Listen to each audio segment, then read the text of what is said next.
Hello and welcome to a special GZERO media presentation from the 2026 Munich Security Conference. I'm David Sanger, White House and National Security Correspondent for the New York Times. This is a continuing conversation, part of the Global Stage series. It's a partnership between GZERO and Microsoft, and we're coming to you from the Hotel Bayerischer Hof, which for 6 decades has been the home to the Munich Security Forum, a gathering of world leaders and top experts in security, defense, and diplomacy. And it's never been clearer than in recent times that both the threats the world is facing and the alliances that have traditionally cooperated to fight them are changing rapidly. And the result is a deep uncertainty here in Europe and around the world that you've been able to hear from the open stages, but particularly when you've talked privately to leaders who have been coming through the hotel. So we're going to talk today about the intertwined technology and defense issues and ways to build greater security resilience in a fractured political reality. And so we have with us Brad Smith, the Vice Chair and President of Microsoft, Ian Bremer, who's the founder and president of the Eurasia Group and GZERO Media, and Benedetta Berti, the Secretary General of NATO's Parliamentary Assembly. So Ian, let me start with you. In this year's Munich Security Report, there's a description of a world reflected, I think, as well in some of your writings, that is a bit multipolar, but mostly just disorderly right now. And from your vantage point, I'm wondering, what do you think is the greatest danger for Europe right now? The escalation risks that we see, the erosion of trust with the United States, or the lack of coordination in thinking about what major threats are? I think it's the latter. I don't believe that there is an existential threat to NATO today, in part because it still serves a significant purpose for all of the members. None of them actually want to leave, even if they feel like they can't trust a lot of the guarantees that they've had historically. The threats are certainly much more clear. The money that's being spent is more significant. Trump takes credit for that, even if he doesn't necessarily show a lot of appreciation. All of those things are real.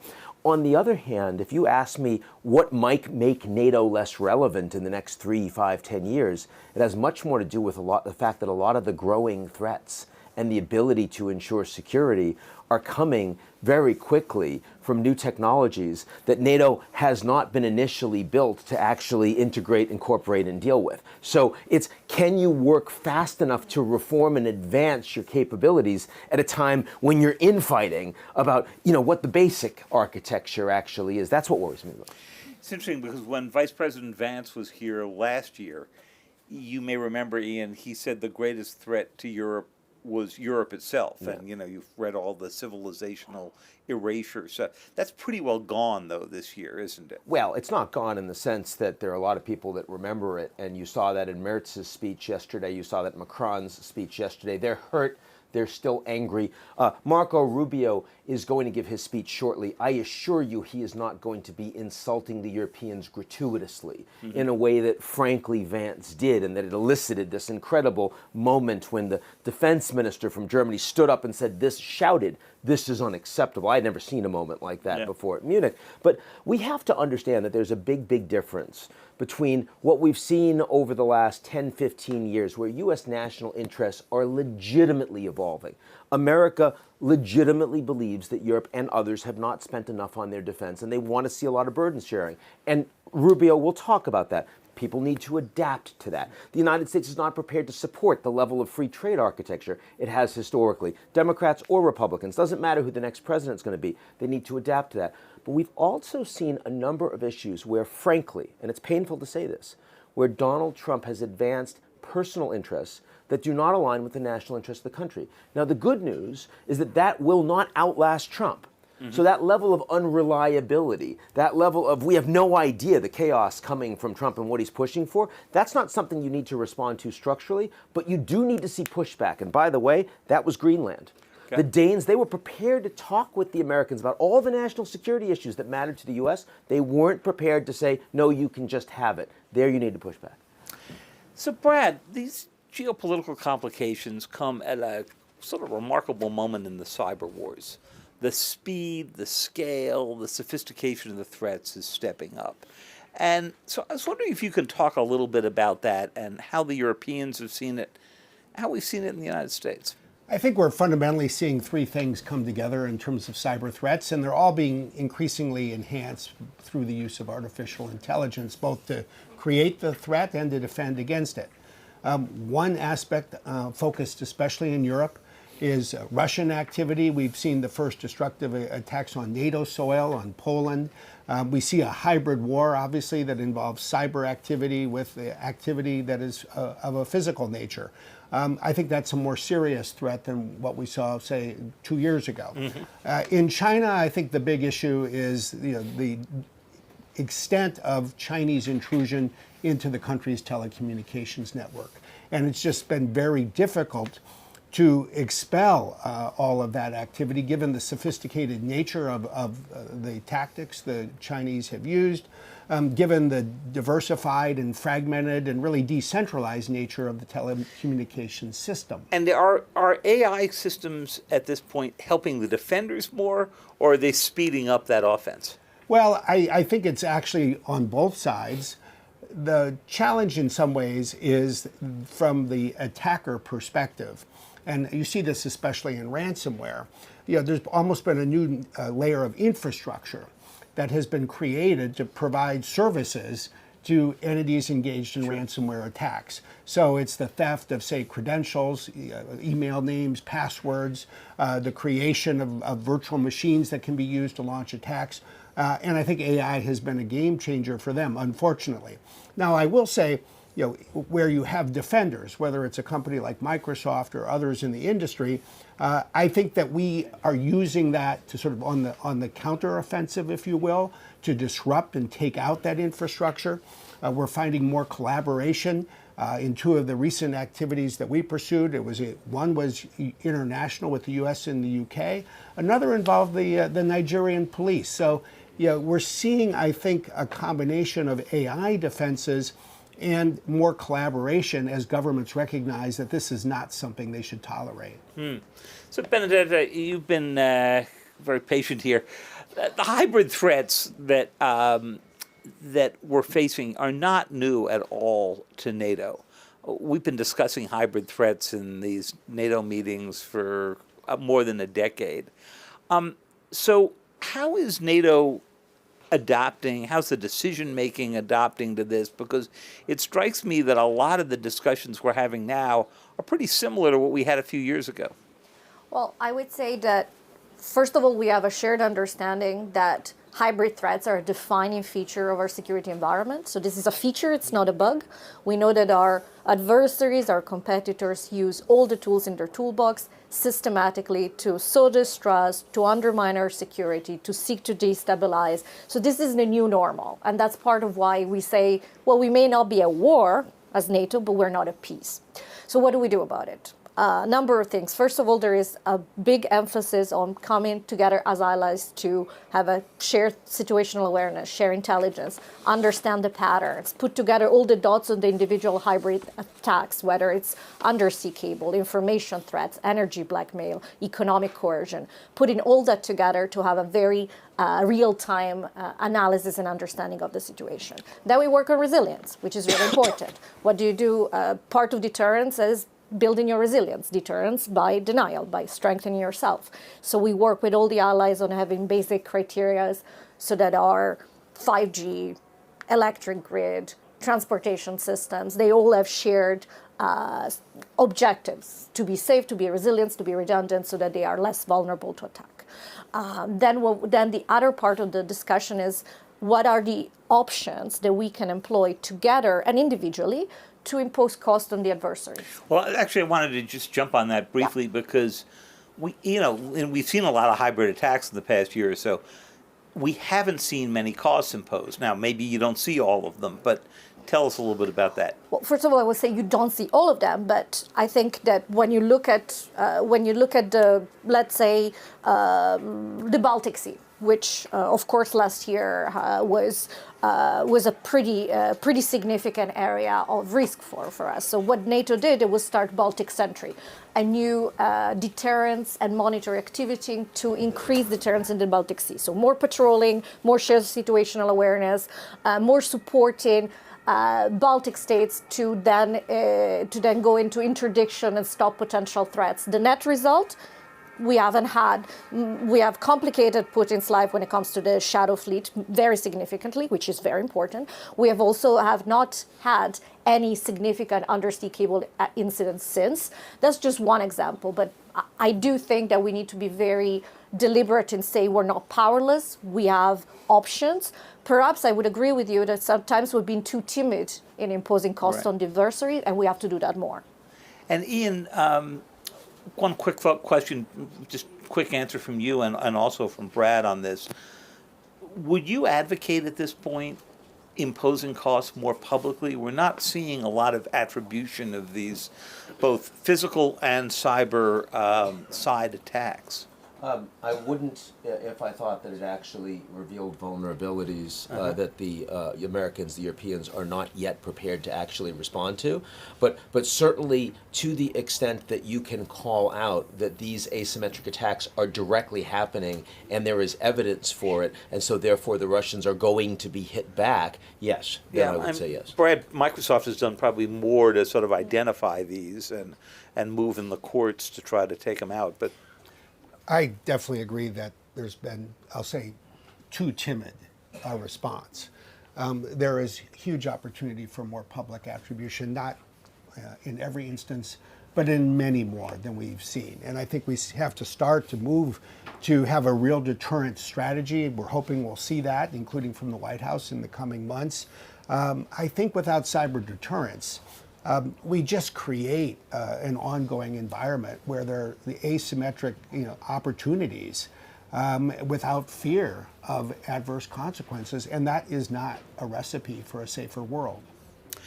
Great. Well, thank you, all three. Benedetta, I know you have to move on to some other things, but thank you for joining us. And we'll be back in just a moment from the 2026 Munich Security Conference.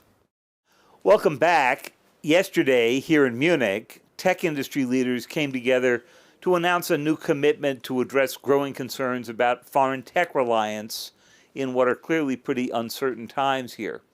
Governments, particularly here in Europe, are confronting concerns about potential harms of social media, access to sovereign data, and the impact, of course, of artificial intelligence.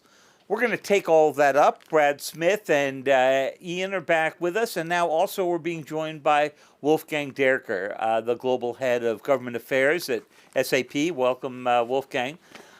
Brad, tell us a little bit about this Trusted Tech Alliance that was announced yesterday. What problem is it addressing, and what difference does it make? Well, I think this is actually one of the really significant steps to come out of the Munich Security Conference this year, because we have 16 companies, including SAP and Microsoft, from 11 countries, all global technology leaders, really all convicted and devoted to advancing digital trust and stability at a time when both are in short supply. Our fundamental message is we are working together to ensure that technology can move across borders, that we will stand up for common principles like ethical governance, secure technology, support for the rule of law, and protection of data. I think we can and will be a force to keep the world connected. And I think this is a time when that kind of connection is essential. One thing that does characterize this forum this year is I've heard more about AI concerns, as you would expect, and this goes in a sine wave as you've seen. But tell us a little bit about how the Tech Alliance would address that, since there doesn't seem to be much consensus on how you address most of those concerns. Well, I think the opportunity is to do basically what you described. And as Ian often points out, technology is global. AI is global. It is changing the economy and societies around the world.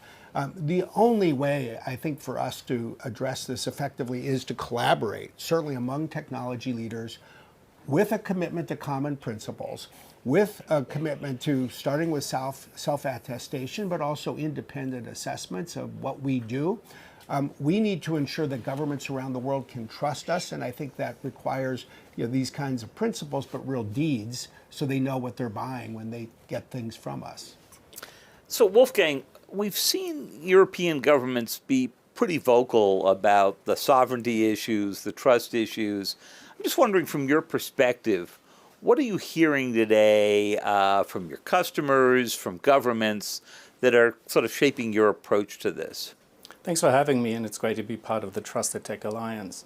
SAP is a global provider of enterprise software and business AI, and we do critical processes for customers in procurement, in finance, in human resources. And all of that builds on trust. We need the trust of our customers in SAP and in our software.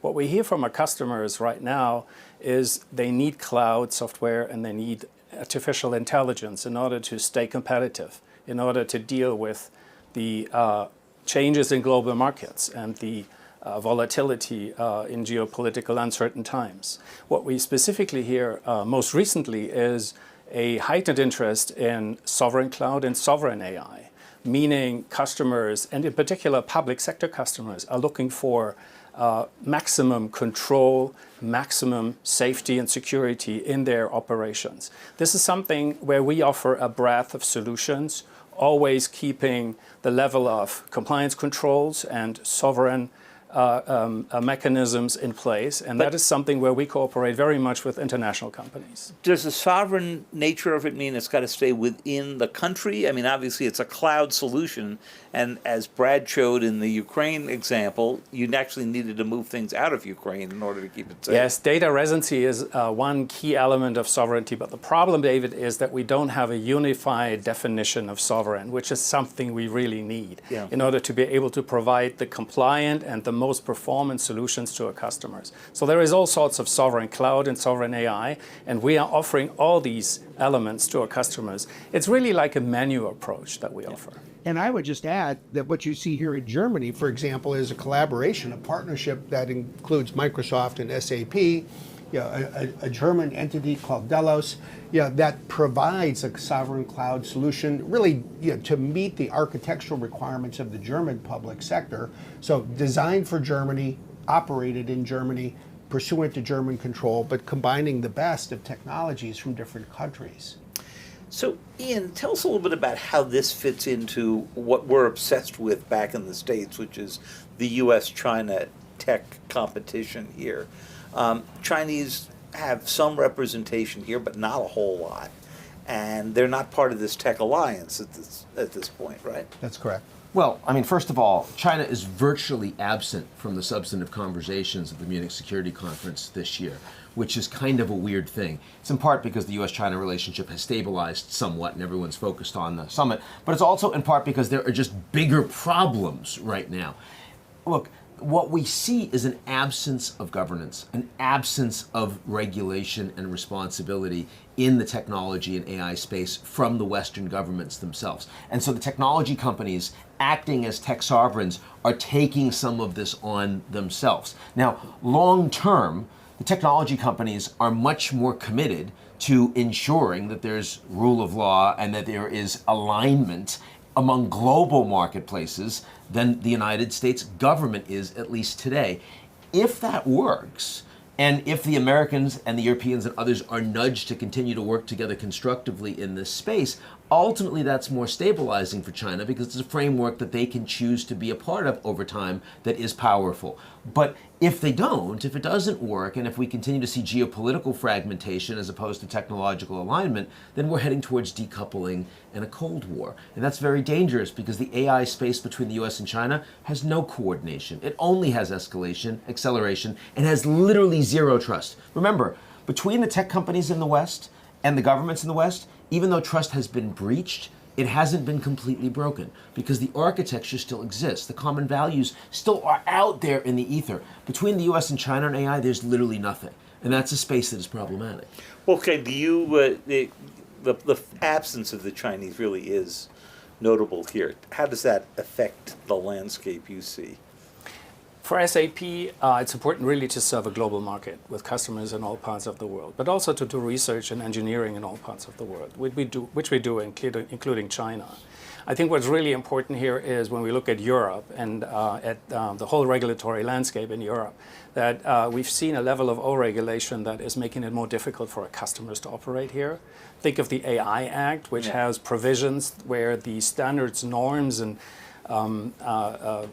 milestones are not even in place yet. Or think of the EU Data Act, where we have provisions now that make it difficult for European technology companies to actually comply with them because they don't really communicate with the limitations and the needs of European technology companies. So simplification is something that we would like to see in Europe much more. It's starting with something we call the digital omnibus here in Europe, but there is certainly much more that needs to happen. And in order to be able to operate globally, we need a harmonization, like I said before.